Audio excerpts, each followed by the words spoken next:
السلام علیکم ناظرین، اس ایپیسوڈ کے شروعات میں ہم دیکھتے ہیں کائی قبیلے میں نیلوفر دیدار سے کہتی ہے حلیمہ اور فاطمہ کی شادی ہوگی، لیکن مجھے سمجھ نہیں آتی کہ آپ اس میں اتنی دلچسپی کیوں لے رہی ہیں۔ جواب میں دیدار کہتی ہے اس کی وجہ یہ ہے کہ ملعون خاتون نے مجھے ایک حکم دیا تھا۔ کیا شادی بری چیز ہے؟ کیا میں خوش نہیں ہو سکتی؟ نیلوفر کہتی ہے ہر وہ چیز جو انسان بغیر اللہ کی رضا کے کرے وہ بری چیز ہے دیدار خاتون۔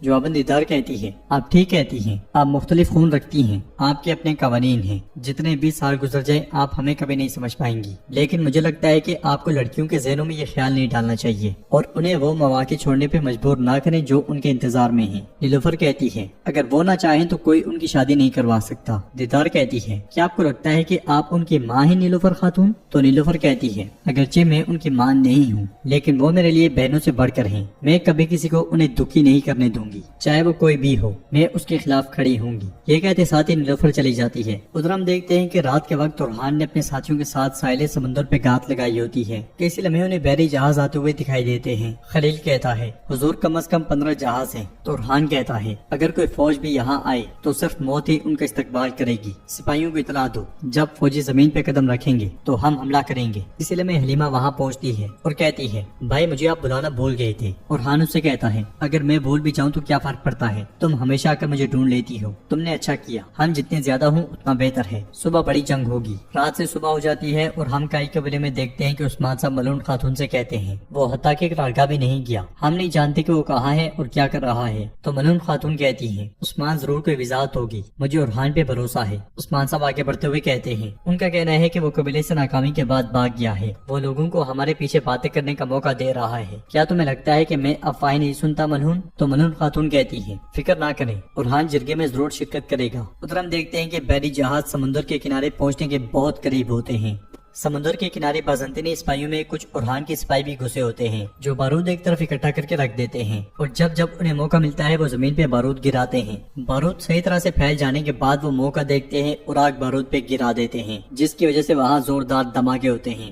بازنطینی سپاہی ادھر ادھر جا گرتے ہیں۔ حلیمہ سپاہیوں کے ساتھ سامنے آتے ہوئے کہتی ہے اللہ اکبر۔ بازنطینیوں میں گھسے ہوئے اورحان کے سپاہی اپنا کام شروع کر دیتے ہیں۔ حلیمہ بھی سپاہیوں کے ساتھ دوڑتے ہوئے میدان جنگ میں کود جاتی ہے۔ ایک طرف سے اورحان اپنے سپاہیوں کے ساتھ گھوڑا دوڑاتا وہاں پہنچتا ہے، اس کا سپاہی آگ والا تیر مار کر ایک اور دھماکہ کر دیتا ہے۔ وہ بازنطینی سپاہیوں کو بالکل سنبھلنے کا موقع ہی نہیں دیتے، جو تلواروں سے بچتے ہیں وہ پیچھے دھماکوں سے مار دیے جاتے ہیں اور جو ان سے بچتے ہیں انہیں تیروں سے نشانہ بنایا جاتا ہے۔ میدان جنگ میں حلیمہ بھی کسی مرد جنگجو سے کم نظر نہیں آتی اور وہ اپنے بھائی کے شانہ بشانہ لڑتی ہے۔ اورحان ایک ہی حلے میں کئی کافروں کو پچھاڑ دیتا ہے۔ تیر انداز بھی اپنا کام بخوبی سر انجام دے رہے ہوتے ہیں۔ بازنطینی سپاہیوں کی لاشیں ایسے گرتی ہیں جیسے درخت سے پتے۔ ایک سپاہی بلند آواز میں اورحان سے کہتا ہے جناب جہاز بھاگ رہے ہیں۔ یہ سنتے ساتھ ہی اورحان آگے بڑھ جاتا ہے۔ ادھر ہم دیکھتے ہیں کہ قبیلے میں نیلوفر حفصہ سے پوچھتی ہے حفصہ کیا تم نے حلیمہ کو دیکھا؟ وہ کہاں ہے؟ اس لمحے ملعون خاتون وہاں داخل ہوتی ہیں اور نیلوفر سے کہتی ہیں جرگہ شروع ہو چکا ہے، اورحان یہاں نہیں ہے، حلیمہ بھی نہیں ہے، اگر تم کچھ جانتی ہو اور مجھے نہیں بتاتی۔ تو نیلوفر کہتی ہے اورحان اب بھی محاصرے کا کماندار ہے، اگر وہ نہیں آیا تو اس کے پاس ضرور کوئی معقول وجہ ہوگی، لیکن حلیمہ کے بارے میں مجھے علم نہیں ہے۔ حفصہ کہتی ہے واللہ مجھے بھی اس نے کچھ نہیں بتایا، لیکن باجیانو سے شکارگاہ میں دیکھنے گئی ہیں۔ ملعون خاتون نیلوفر سے کہتی ہے سب کو تمہاری نافرمانی کی وجہ سے راستہ مل رہا ہے، دعا کرو کہ میری بیٹی کے ساتھ کچھ غلط نہ ہو ورنہ تمہیں بہت کچھ سہنا پڑے گا۔ یہ کہتے ساتھ ہی ملعون خاتون چلی جاتی ہیں۔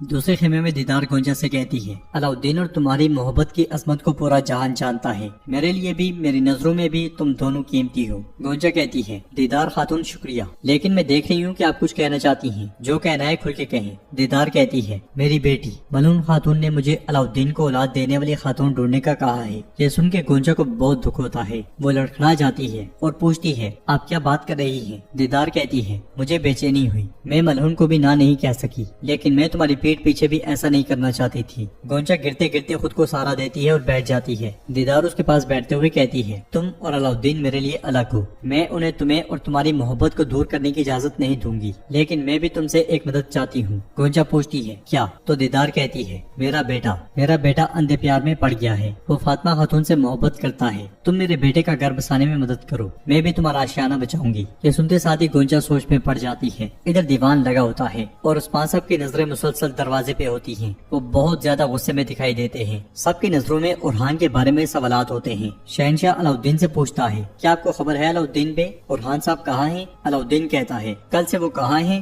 کیا کر رہے ہیں یہ کوئی نہیں جانتا۔ شاہین شاہ پوچھتا ہے آپ کو بھی کچھ نہیں بتایا؟ یہ قابل قبول عمل نہیں ہے۔ اوچی کہتا ہے یہ توہین ہے، یہ روایات سے انحراف ہے حضور۔ بوڑھا سردار سنگر کہتا ہے لوگ تو یہ بات کر رہے ہیں کہ اورحان صاحب اپنی شرمندگی سے بچنے کے لیے بھاگ گئے ہیں۔ یہ سن کر جیر کتے غصے سے کہتا ہے اوچی بے سنگر بے، یہ کیسے الفاظ ہیں؟ آپ ایسے بول رہے ہیں جیسے آپ ہمارے اورحان صاحب کو بالکل نہیں جانتے۔ ساحل سمندر پہ اورحان کی جنگ جاری ہوتی ہے، وہ سر دڑ کی بازی لگا دیتا ہے اور کافروں سے بدلہ لینے کی خوب کوشش کرتا ہے۔ وہ چیختے چلاتے ہوئے کہتا ہے سب کچھ جلا کے راکھ کر دو۔ یہ سنتے ساتھ ہی حلیمہ اور اس کے سپاہی آگ والے تیر برسا دیتے ہیں، آگ کے شعلے بلند ہوتے ہیں اور ہر چیز راکھ میں بدلنا شروع ہو جاتی ہے۔ بچے کچے ہوئے دشمنوں کا کام تمام کر دیا جاتا ہے۔ حلیمہ آگے بڑھتے ہوئے اورحان سے کہتی ہے بھائی ہم کامیاب ہو گئے ہیں۔ اورحان اسے گلے لگاتا ہے، پھر باری باری اپنے ساتھیوں سے گلے ملتا ہے۔ کارا خلیل کہتا ہے ہم کامیاب ہو گئے حضور، ہم نے دشمنوں کو زمین بوس کر دیا۔ تو اورحان کہتا ہے اللہ کے حکم سے ہم نے اپنے خوابوں کو بچا لیا۔ سپاہی اکتاویوس کے لاش بھی لا کر سامنے رکھ دیتے ہیں اور خلیل کہتا ہے اکتاویوس کو دیکھنے کے بعد فلاویوس پہ کیا گزرے گی میں اس بارے میں متجسس ہوں۔ اورحان کہتا ہے میرے سپاہیوں، میرے بہادروں، میری بہنوں، بورسا میں ہاری کی جنگ آج یہاں دشمن پہ کاری ضرب لگانے کے بعد ہم جیت چکے۔ محاصرہ جاری رہے گا، بورسا میں گندم کا ایک دانہ بھی داخل نہیں ہوگا۔ بورسا کے مقدر میں ترکوں کا وطن بننا لکھا ہے اور انشاءاللہ یہ سعادت ہمیں نصیب ہوگی۔ سب یک زبان ہو کر کہتے ہیں انشاءاللہ حضور انشاءاللہ، اللہ اکبر اللہ اکبر۔ ادھر دیوان میں سردار عبداللہ کہتا ہے ہم کب تک انتظار کرتے رہیں گے حضور؟ تو علاؤدین کہتا ہے جب تک ضروری ہوا تب تک۔ اوچی کہتا ہے ہم نے اتنا زیادہ انتظار کیا، کیا کافی نہیں ہے؟ جرکتائی چلاتے ہوئے کہتا ہے تمہاری عثمان صاحب کے سامنے اوقات ہی کیا ہے؟ تو اوچی کہتا ہے یہ اجلاس ہے، یہاں ہر کسی کو۔ عثمان صاحب ہاتھ کے اشارے سے سب کو خاموش کرواتے ہیں اور کہتے ہیں اوچی صاحب آپ ٹھیک کہہ رہے ہیں، جرگہ وہ جگہ ہے جہاں عوام کی آواز بلند ہوتی ہے، یہ وہ جگہ نہیں جہاں وسوسوں کی بنیاد پہ حکم چلایا جائے۔ اورحان نہیں ہے لیکن یہ لیے جانے والے فیصلے میں رکاوٹ نہیں ہے۔ شہنشاہ ایک دم سے کہتا ہے حضور اگر ایسا ہے تو آپ کا فیصلہ کیا ہے؟ ادھر گورنر ساروز اور فلاویوس سپاہیوں کے ساتھ اس مقام پہ پہنچتے ہیں جہاں سے انہوں نے سامان اٹھانا تھا، لیکن وہاں پہ سامان تو نہیں لیکن لاشیں اٹھانے کے لیے بہت ملتی ہیں۔ یہ دیکھ کے فلاویوس کو بہت غصہ آتا ہے اور ساروس کہتا ہے خدا بند کہ تم پر لعنت ہو ترکو۔ فلاویوس کی نظریں مسلسل اپنے بھائی کی تلاش میں ہوتی ہیں۔ وہ گھوڑے سے اترنے کے بعد آگے بڑھتا ہے، وہ چلاتے ہوئے اکتاویوس اکتاویوس پکارتا ہے اور آخر کار اس کی نظر اس کے بھائی کی لاش پہ جا ٹھہرتی ہے۔ وہ گرتے پڑتے اس کے پاس جاتا ہے، اکتاویوس اکتاویوس اکتاویوس۔ وہ داڑھی مار مار کے رونے لگ جاتا ہے، سینے سے لگاتا ہے اور روتا ہے اور کہتا ہے میرے بھائی مجھے معاف کر دے بابا، میں اپنے بھائی کو نہیں بچا پایا۔ وہ قریبی دیکھتا ہے کہ خنجر کے ساتھ ایک پیغام پیوست ہوتا ہے، وہ جلدی سے پیغام اٹھاتا ہے اور پڑھتا ہے قسطنطنیہ کے دروازے بورسا کے لیے بند کر دیے جائیں گے، اورحان کے سپاہیوں کی بدولت بورسا کی امیدیں جل کر راکھ ہو جائیں گی۔ یہ پڑھنے کے بعد وہ چیختے چلاتے ہوئے اورحان اورحان پکارتا ہے۔ گورنر ساروس کہتا ہے میں تمہارے خاندان اور اس کے خاندان کو ایک دوسرے کا دشمن بنا دوں گا، وہ تمہارا سر کچل دے گا اور تم اس کے ٹانگوں پہ حملے کرو گے۔ فلاویوس کہتا ہے میں عیسیٰ کی قسم کھاتا ہوں کہ میں تمہیں تمہاری کمزور ترین جگہ پہ ماروں گا اورحان، تمہارے ساتھیوں اور تمہارے پیاروں سے، تمہارے قبیلے، ہر وہ چیز جس سے تم پیار کرتے ہو، جس پہ تم یقین کرتے ہو، جس کسی پہ تم بھروسہ کرتے ہو، تم اپنی زندگی کے ہر دن پہ لعنت بھیجو گے اورحان۔ ادھر ایک کامیاب مہم کے بعد اورحان اپنی بہن اور ساتھیوں کے ساتھ آگے بڑھ رہا ہوتا ہے۔ دوسری طرف دیوان میں عثمان صاحب کہہ رہے ہیں 9 سالوں تک بورسا کی فتح کے نام پہ ایک فتح سے دوسری فتح تک بھاگنے والے لیکن نتیجہ حاصل نہ کر پانے والے اورحان سردار کو اس کے کمانڈری کے منصب سے معزول کر دیا گیا ہے۔ یہ سن کے شاہین شاہ بہت خوش ہوتا ہے جبکہ علاؤدین پریشانی میں اپنی آنکھیں بند کر لیتا ہے۔ جرکدہ توران اور تیمور بوگا بھی بہت پریشان دکھائی دیتے ہیں۔ ادھر سے اورحان مسلسل آگے بڑھ رہا ہے لیکن سفر کافی طویل ہے اور ناظرین ایپیسوڈ بھی اختتام پذیر ہوتی ہے۔ کیسے لگی آپ کو یہ ایپیسوڈ؟ آپ ہمیں اپنی رائے کا اظہار کمنٹ باکس میں لازمی کیجیے گا۔